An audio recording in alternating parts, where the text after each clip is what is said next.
This is Subtext Radio. This is Subtext Radio. Subtext. Is this better? That's perfect.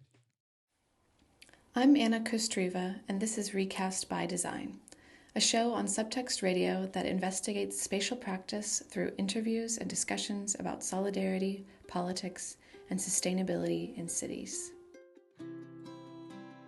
Recast by Design.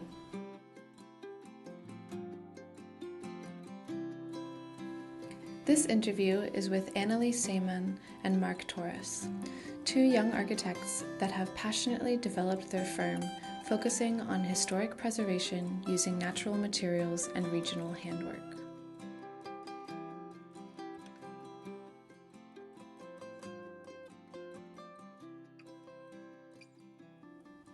I became interested in Seeman Torres after I saw a letter they wrote for an exhibition called Letters to the Mayor, put on by D8C, the German Architecture Center in Berlin. The idea of the exhibition is to get architects to share their thoughts and visions for the city. I found it surprising that so few Berlin-based architects found a way to envision how architecture can play a role in a more sustainable future. Many focused on policy and urban planning in regards to housing and transportation, which is a logical thing to talk about in the context of political discussion.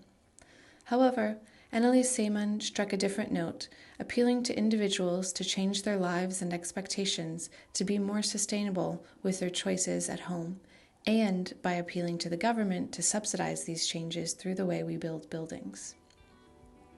Why was she practically the only one that talked about material use and energy requirements in buildings?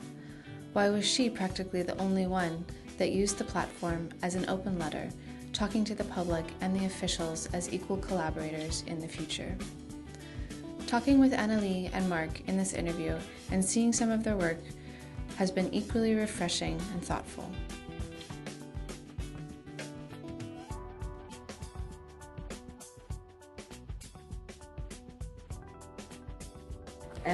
We always struggling with our wish and the reality, actually.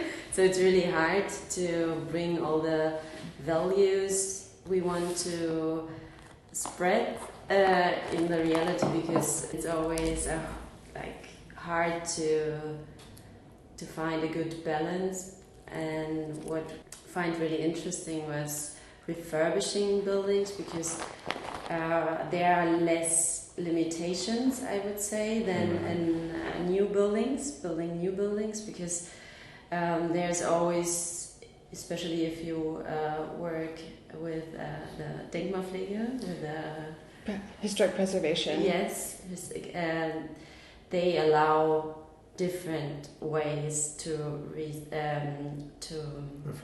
preserve the building.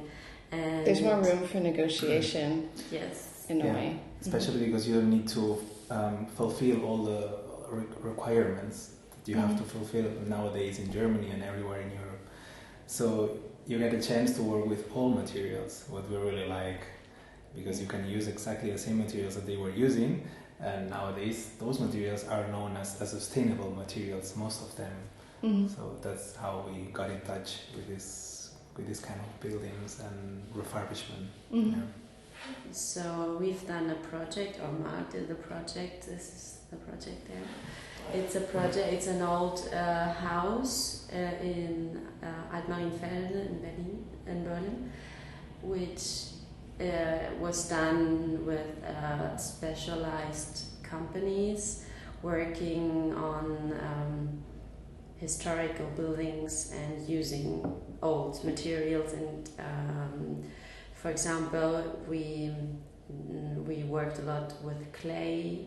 We worked with old ways to construct a building, and we tried to reduce the materials which are like isolation in a really artificial way. Mm-hmm. So it was a cool project, and we got a lot of support by the historical preservation, and that was a cool project, because in the end it was funny, because all the constructors, they got a prize not the architects, it was the builders.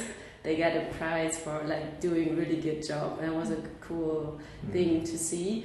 That it's not just about the building itself. It's about okay, how can we work together and how can we find a good way as a team. And we like this project. And maybe a little bit to our background. We started refurbishing churches mostly because we got a chance to work with someone who spent all his life refurbishing churches. No? So that's how we started actually, because we came from the university, and nowadays you learn mostly new buildings, like crazy new architecture, and that's what we learn mostly. Of course, you can have some courses where you learn refurbishment, but mostly you learn like new architecture. And for us in the beginning was a little bit like, okay, that's something completely different. That's not what we learn. But then you start like talking to the workers, to the craft workers, and you learn how they did it on the site. I mean, while refurbishing, and you realize those old materials, everything they used like 300-400 years ago. I mean, sometimes of course you have to repair something small, but it's actually perfect. It still works. It still works, and you don't need like to use this crazy like plastic materials, this crazy new high tech. Of course, it's also working, but you actually don't need it, and the building is healthy and it's perfect actually. And you don't need to redo the silicone joints. No. Yeah, right here. And then we realized, whoa, that also works. Maybe sometimes it looks from outside like damage the building, but it's just maybe you just need to plaster it, to render it again, and that's all. So I don't know. Yeah, we had a kind of fun, and then we got more contracts, more offers from clients that want to refurbish this kind of buildings, and then we are still going on. Yeah, because it's hard to not use this kind of isolation, which is completely artificial, because there are a lot of, like I said, you have to do it now. Styrofoam installation. Yes, right. And if you use it, in 10 years, 20 years, you cannot bring it back in the cycle of nature. It's trash we cannot remove. And that's the thing we always think of. Okay, I need my house really energy efficient.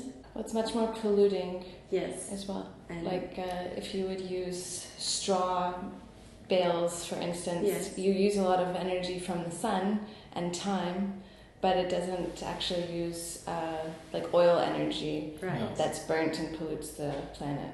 Right, and that's the thing.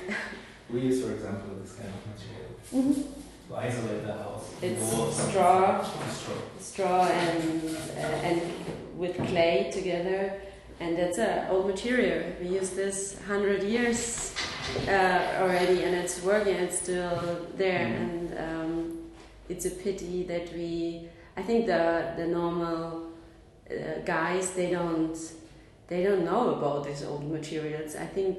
The normal guy thinks it's a good thing I'm putting this isolation because I'm saving energy, but they don't understand what it takes to produce this kind of materials. And actually we should learn in university or even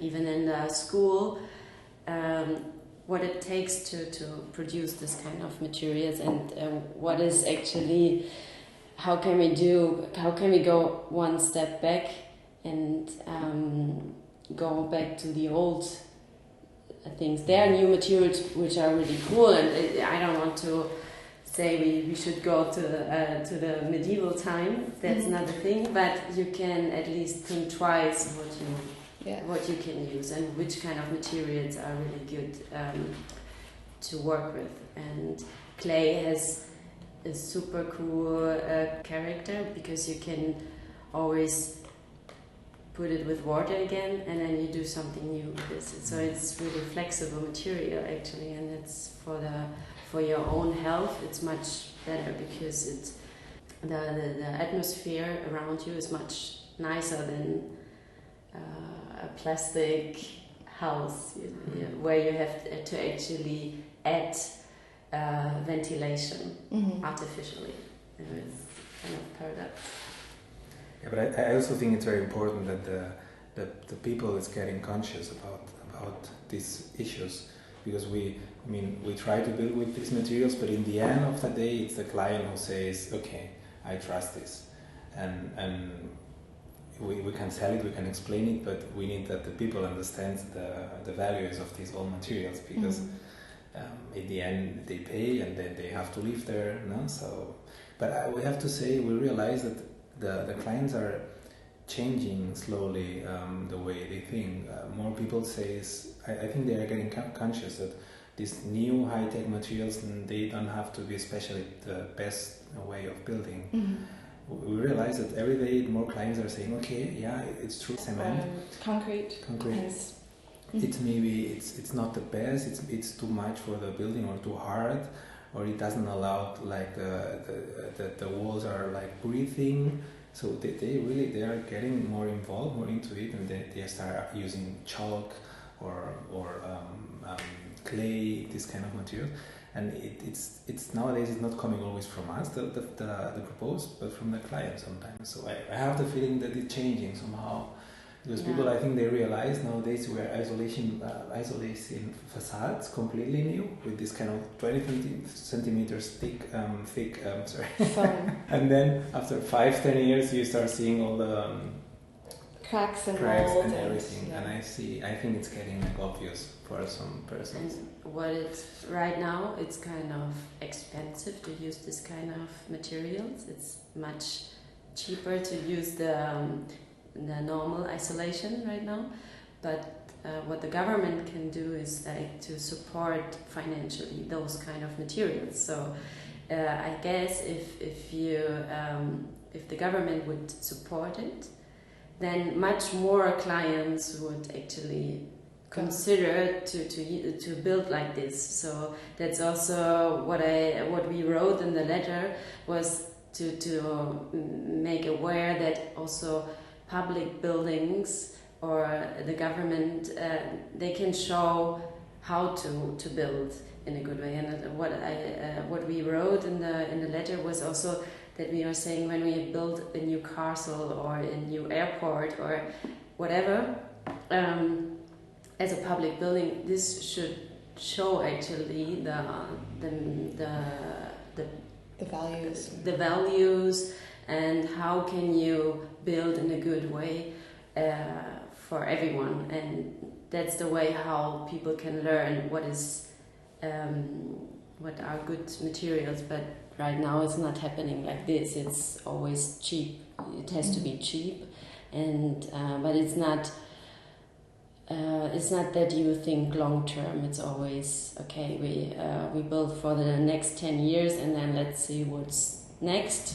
We don't build for our next generation. We build for now, for us, and let's see what they are doing. They will do something completely new, and it's really weird that we ended up like this. It's always just we're always thinking of ourselves, but never for the next generation, which is now changing a little.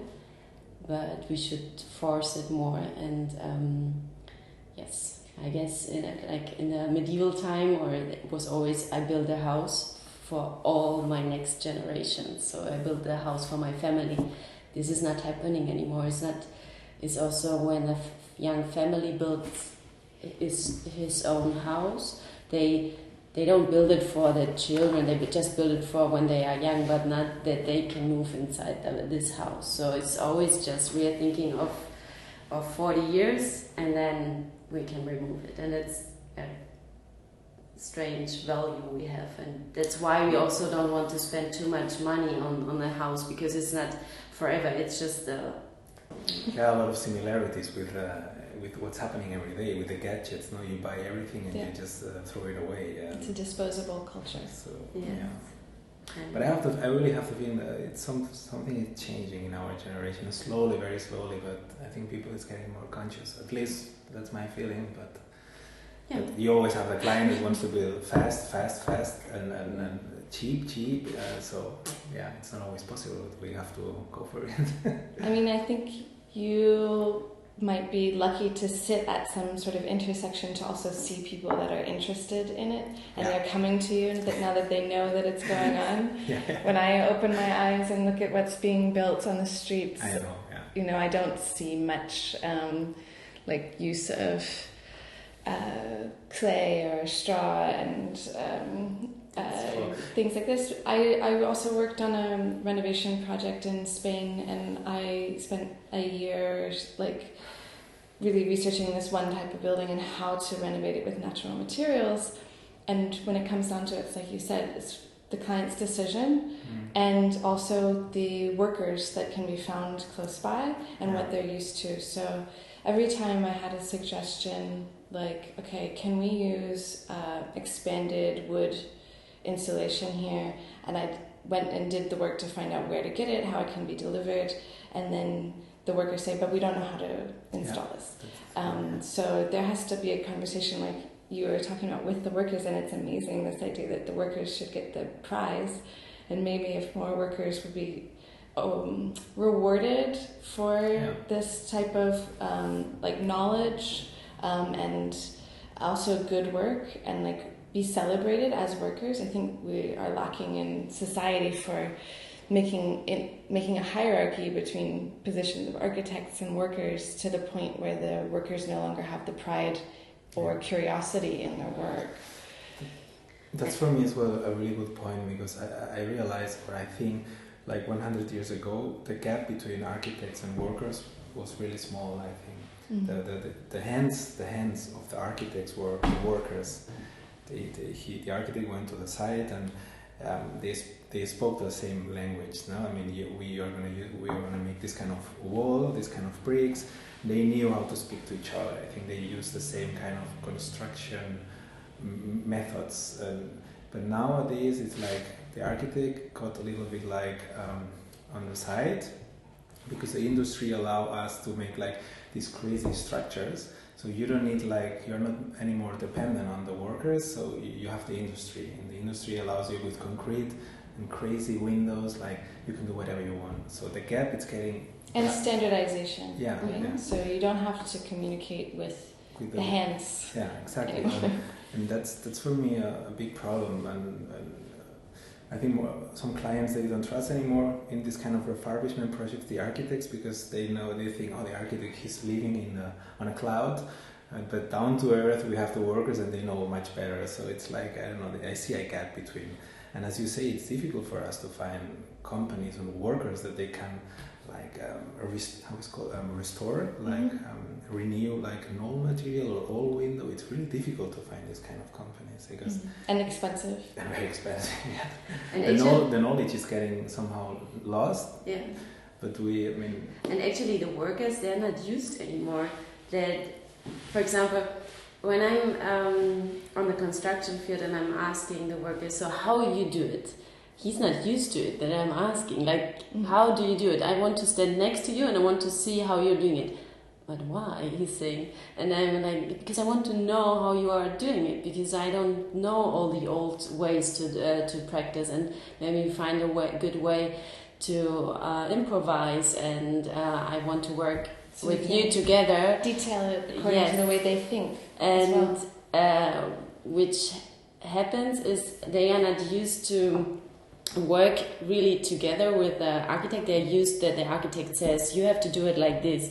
But what we try is always asking, so how you would do it? How would you do it? And maybe we can talk about and discuss, and maybe then we find a good solution, because you are much more practiced in your own field. And I can tell you how I would like to have it, but you are the one who has to do it. So let's work together, and if you have a good solution to maybe do it in another way, I'm really glad, and we can do it together. So what we try is really to involve them and try to be a team, because we are really depending on them to do it in a good way. And maybe we should we try to put the focus also on, okay, we are a team, so how can we do it, and not saying, so you have to do it like this, and that's I think that's not a good way to say. And we really like to work like a team, and also with we try always to have the client also involved and saying, so you have to see how it's working. This is your house, and you should know how it's working, and so that it's getting personally, I guess, the project, and not, okay, this is your house in the future, you enter. No, they are always involved in all the steps actually, and they know how difficult it sometimes could be, especially to refurbish an old building. It's never like you expected.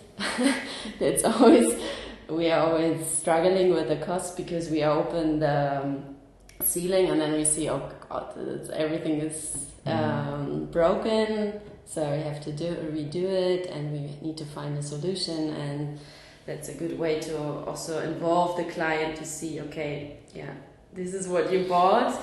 It's we try our best to do it, to refurbish it, but you can see the problems, and yeah, that's the... Yeah, of course, it depends on the client, but we realize that the clients, that they are getting more involved in the project, and they appreciate much more when the house is done, because for them it was like a trip, no? And then in the end they feel, I took part on this trip and I know every corner of this house, how they did it, and they feel more like they did it by themselves somehow. Sometimes they are also working at the site and helping and doing by themselves some stuff. And those clients are happier, at least that's my point of view, when they move in, because it's part of their work. They appreciate it more. That's our point of view. I don't know how much. And they can tell a story about this house now. And if you just do a prefabricated house, you don't have any feelings for this. It's just there, and you move in, and if you sell it, you sell it. There's no emotion behind. But if you spend a lot of hours working on this, I guess you won't sell it in 5 years. You will keep it, because you know how hard it was to build it. And it takes time, but in the end it's getting much more personal. And you know, okay, you see a scratch, and then you know, okay, yeah, this scratch, I did it, or it's has more character. Yeah, it has more character, and it's your own thing, and this maybe keeps values on this house. Yeah. What we as persons can do is just to explain it and to publish it, and to go to talk about I did with a letter, and that's, I guess, our own tools to do it, and to talk to the clients what is a good opportunity also. And that's the only way we can try to change a little bit. We are getting also sometimes tired of fighting to do new materials, and because it's always a fight, and that's really getting tired. We were thinking about in the future to have some kind of workshops, talks in our office. We're still working on it, developing, but to talk about these traditional ways of building, to invite people to show the projects, how we did it, so it's getting more common, and to see it's working, and it's really possible, not that expensive, and as soon as more people is knowing it, maybe it's getting a little bit cheaper, because more people is using this kind of methods. No? Yeah, that's a great idea. But we still want to gather some projects. Now we have really in this kind of old traditional ways, maybe 2 or 3. So we want to have more experience, and then we would like to do it here in this building. But as Annalie says, it's very difficult, this kind of topic, because all materials, or chalk, clay, it comes from the nature. So they don't have a big industry behind getting a lot of money out of it, because it's nature. Because you can't patent nature as well. But new materials, isolation, or they have a big industry behind, and they can get a lot of money out of it, and it's worth it to invest in it. No? But the nature, it doesn't sell itself so well. So that's but it starts, and the people, like how they changing their habits of eating and food. I guess it will come also in a bigger scale, and they try to changing. Maybe just it's always depending where. In Berlin, I think there's a big change. Somewhere else in Germany might be not. So it's always the region you are talking. We are settled in Berlin, so maybe we have more open-minded clients. Sure, I guess. We filter them already. But at least Berlin as a capital can set this kind of role model and can set new ideas, and it's a good start at least. And then maybe it spreads somewhere else. Yeah, especially I think it's a pity that these kind of traditional ways of building are getting lost somehow, that the workers are getting, the knowledge is not. I think it's funny because you want to build such a door maybe, and the carpenter, he prefers to just order it, deliver it, and just build it. But then at the same time... To install it. But at the same time, you see young people having hobbies like to make carpenter, to be carpenter. So they pay even to spend a weekend maybe, or to spend like every afternoon 4 hours like planing things by hand. Yeah, so that's what I don't understand. I mean, I think the human being likes to do something with the hands. So don't just give it away and go send everything to the industry. Just, I don't know, keep it at least a bit. We don't want to change the society or something like this, but just to make the people a little bit more conscious about this.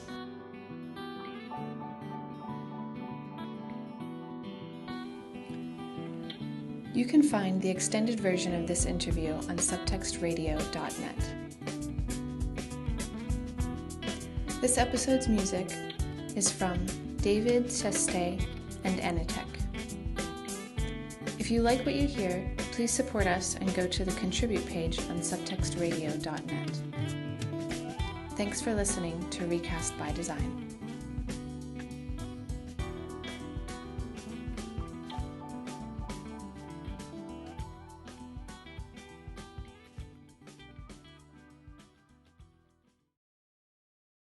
Hey, this is Alex Head, founder of Subtext Radio. This is Subtext. Please go ahead and click the like button and the subscribe button. It really helps us to reach new audiences and promote the artists that we work with. Hit like and hit subscribe.